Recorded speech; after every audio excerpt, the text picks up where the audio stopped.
All right, we're going to talk about a couple more kind of advanced methods that we can use motion tweens to help us animate. Okay. So at the moment, when we've been drawing,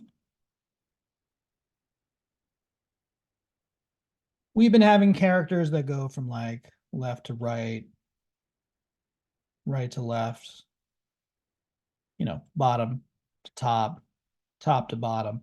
Sometimes and these are all linear motion paths, they're going in a literal straight line. Sometimes though, it would be really nice if we could have our character go in an arc. Okay. So how can we create an arc? Well,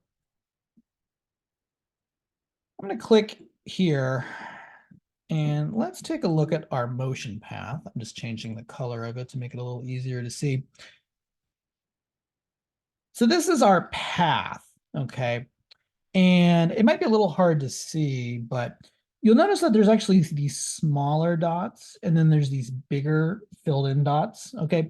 The bigger filled in dots are actually the keyframes, okay? So if you have keyframes in your motion tween, like I have here and I have here, that's actually what these bigger dots represent, okay? What we're going to do is I'm going to change this from a linear line or a linear path, and we're going to convert it to a curved path. Okay. To do that, we are going to use the Option or the Alt key. Okay. What I'm going to do is hold down the Option or the Alt key.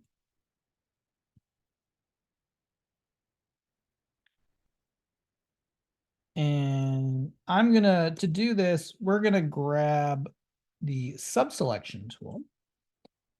And if I click on either of the keyframes here, I'm going to hold down the Option or the Alt key on your keyboard, and that's going to drag out this line.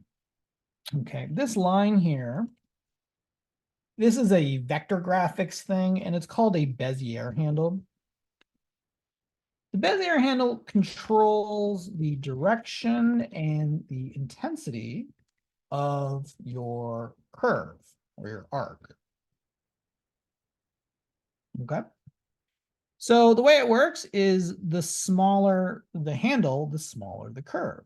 The bigger the handle, the bigger the arc or the curve. By pulling this in different directions, you can see it changes the direction of the arc.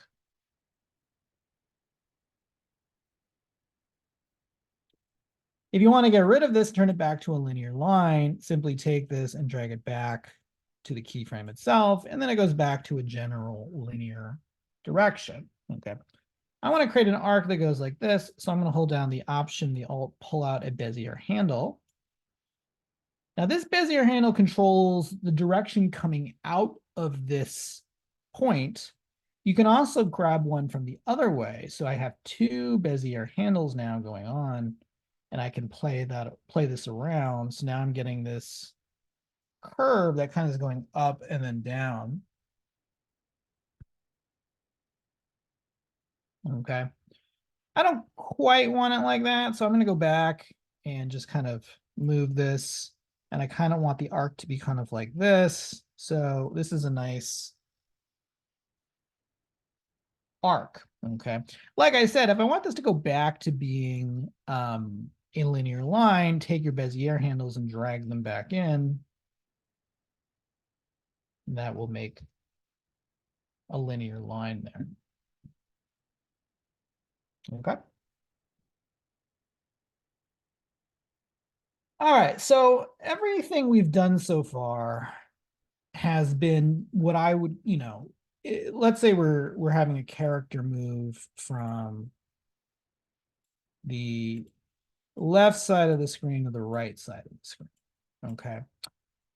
That would be an A to B action. There's the beginning and an end, and that's it. Okay.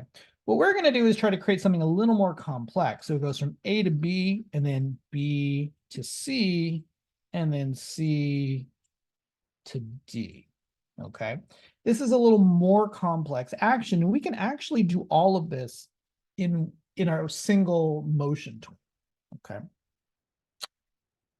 So what I'm going to do is I have my motion tween that's currently going from, the upper bottom left to the upper right.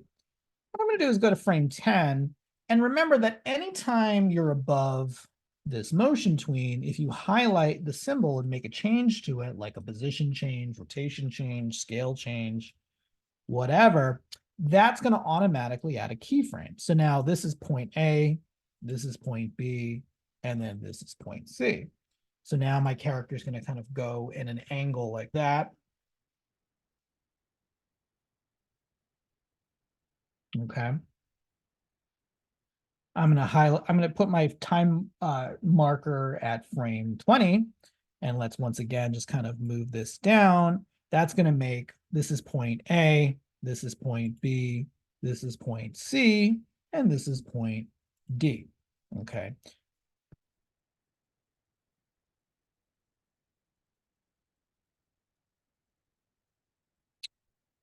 If you want to remove a keyframe that you've made, what you want to do is highlight said keyframe, right click, and then under your options here, you can go to where it says clear keyframe. Okay. You'll notice you can actually clear various properties like position, scale, rotation. I'm just going to use all, and that's going to remove that keyframe as a whole. So when you remove it, that part of the action does not occur. Okay. Another thing I want you to understand is, let's say I'm going to take this. I'm trying to make this like as even as I can.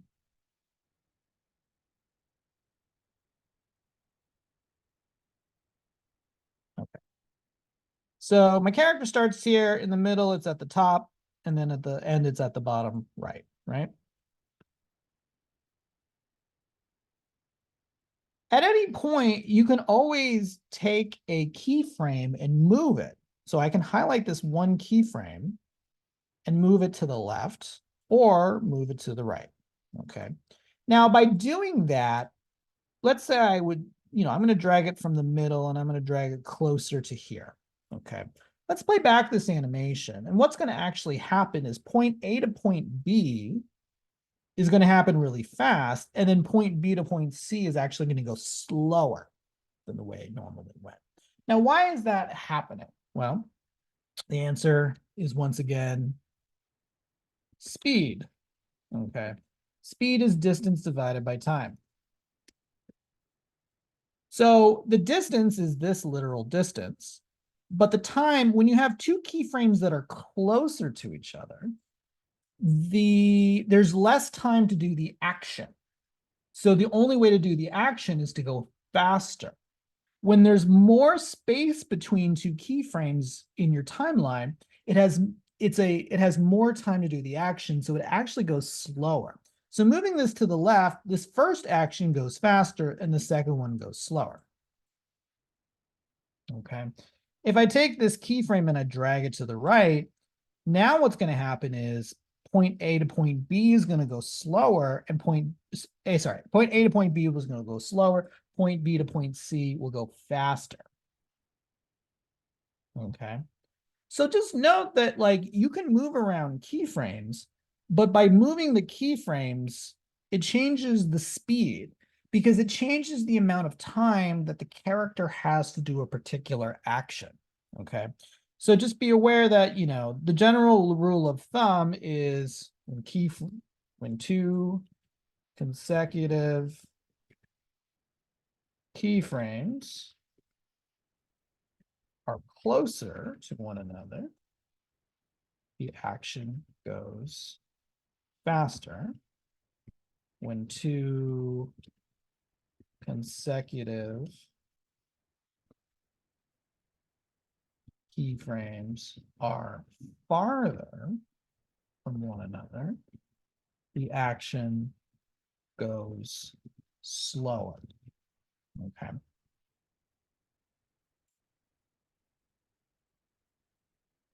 A couple other things I just want to note. I have a curved path here, this car, okay? So here's this curved path, just like we just did in exercise 11, okay? At the moment, when my character moves, it's moving and it's following the arc, but it's staying flat to the camera, okay? So the way to explain it is like, if I have a character, you know, have this little Speedy Gonzalez head, is if I'm moving it, it is moving, but it's always staying like flat to the camera. But what I want is for the character to follow the motion path, kind of like the way a roller coaster car follows the track. In other words, I want it to be affected by that. Okay. So in this case, it's like, well, I want the car to look like it's following the planet. It's not, but I want it to look like it. So I want the character to be tilting like this, kind of like a rocket ship. Okay. So how do we do that? Well, if I click on the the motion path itself, this is where we were doing rotation. There's also this option to orient to path. Okay. If I click on that, what actually happens is it's going to add all of these little keyframes here. Okay. And all of these little keyframes is the program slightly setting a rotation so that it's rotating to follow the path. So now when I play this back, it looks like it's following that green circle. Okay. So it's playing, it's following, you can see how the symbol is following the direction of my motion path here. Okay.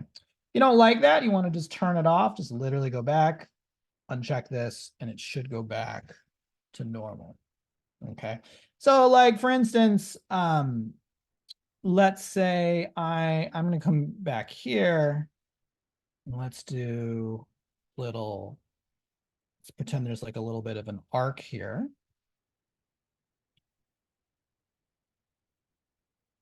Right now, it's kind of just, once again, the character's kind of staying flat to the camera. But if I was to click this and then do orient to path, you can see how it kind of rotates with the motion path, which can give it a little more, kind of life to it.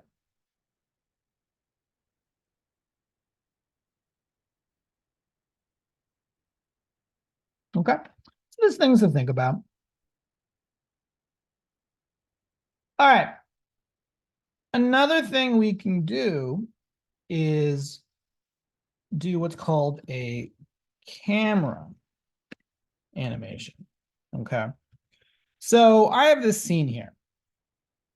I have this squirrel. I have this bear.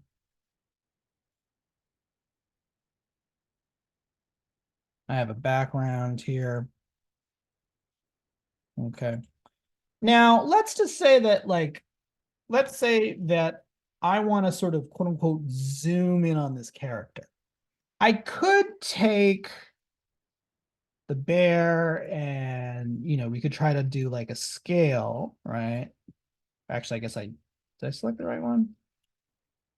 Yeah. I could try to do this so that it kind of creates this idea like we're zooming, but that doesn't really look like we're zooming with a camera because, you know, um, it's only scaling that one item. Now I could try to do the same thing for the squirrel, or there are ways like I could try to group all of these layers together and then, scale the group, and that way everything stays in proportion.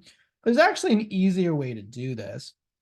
So what we can do is create what's called a camera. Okay. The way you do this is in your timeline, there's this thing here called add camera. When you add a camera, what it allows you to do is to zoom in on your scene. So this represents, if I slide to the right, you can see how everything's zoomed in, or if I slide to the left, everything's zoomed out. Okay. So I can zoom out, I can zoom in. You can also pan, which means to move the camera to the left or right. To do that, This is your zoom option. This is your pan option. What this allows you to do now, sorry, this is rotation. That's if you want to rotate the camera. You can also literally pan the scene. Okay.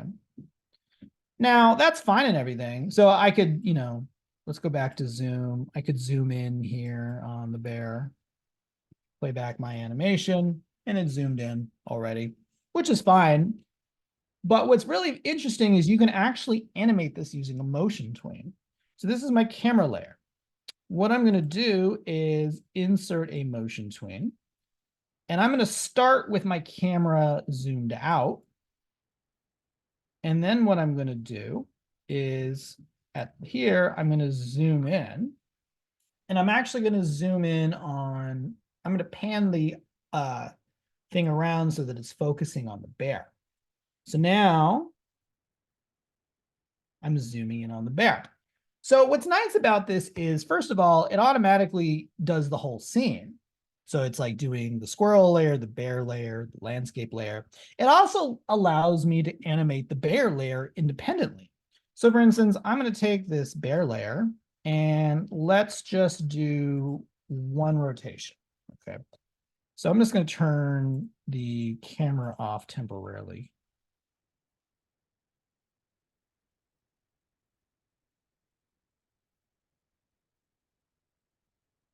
So you can see the bear just kind of, although it's actually being affected by the camera, but so the bear is rotating while the camera itself is zooming in. Okay. The way to think of it is like my character is twirling while the camera itself is moving in. Okay. So you can see how this could be done for some really cool effects. So I just had, this character zoom in really quickly. Maybe instead of doing a zoom, I'm going to pan. So let's not zoom. Let's kind of stay. So I'm going to like start over here. And then we're going to end over here. So what this is going to do is going to pan the scene. Like it's starting on the squirrel. And then it's going to pan a little bit fast there. So maybe I can extend this out. It's like 50 or something.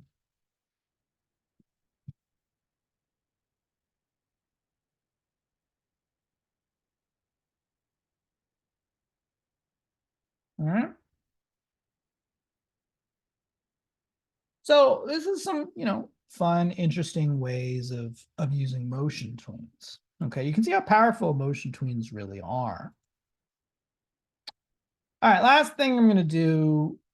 So you guys did frame by frame animation. You made a bouncing ball, you did a walk cycle, right? And frame by frame animation is always going to be much more smoother. Okay. Because you can literally, rewrite it, or, you can literally make multiple frames and have the character change from frame to frame. So that's the pro, is that frame by frame is always going to be smoother. The con is going to be that it is very time consuming. Okay. Do you remember how long it took you to do a walk cycle, or even just do a basic squash and stretch? That it took a while, right? The benefits of motion tweens is that they're fast and easy to edit. Okay. The con about them is that they are not as fluid. And the reason why is that, well, for instance, this bird is not as fluid as when you guys did a walk cycle. And the reason why is it's like, well, the bird is kind of like a statue, right? It's just a symbol that doesn't change. Now, there are ways of making this a little bit better, and we'll talk about that in the next in the next week or so. We do some advanced kind of motion tweening. But it's like, because it's a symbol, symbols don't change. It always kind of has this very static kind of feel. There are ways to help with that. Okay, so here in this example, I have this character, and I've already broken the character into multiple parts. Okay, so there's a head symbol here, there's eyes, there's a mouth, there's hair. So what I'm going to do is they're still all symbols, and so I can do things like play around with position or scale or rotation, but they're separated on different layers. Okay, so what I'm going to do here is I'm going to come here and add a motion tween. And what I'm going to do is come to the middle, and let's just have the character's head move up, and then it moves back down. Okay, let's play that simple, animation. Okay, looks good. Now let's take the eyes, and I'm going to add a motion tween. And around here, let's have the eyes move up. And I also want them to scale to give kind of that bug eye effect, and like, so it scales out or up to get really large, and then have them scale back and move down.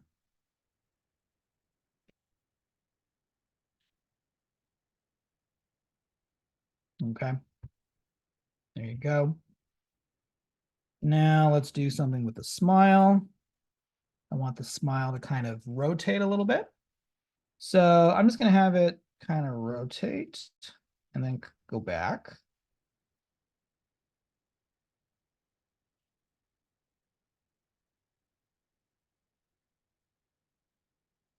Okay, so still none of this is frame by frame, but it's definitely, so it's not as smooth as that, but it's definitely a lot more fluid, right? It doesn't feel as static. I'm going to do hair. So let's do motion between.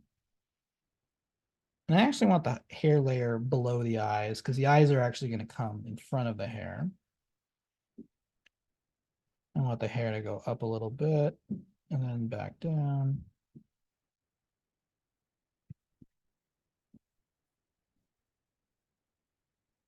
Okay.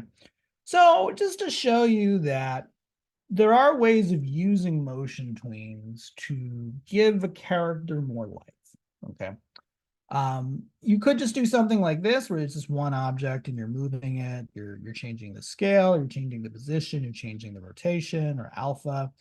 Or you could try to create a more complex object like a face or a head or something like that that has different parts that are animating. Okay, so in this case, it's like, well, there's the head layer, then there's the eye or the hair and the eyes and the smile. Each of them is a symbol, as you can see there. And we're just using things like position changes, rotation changes, scale changes, just to give your character a little bit of life. Okay.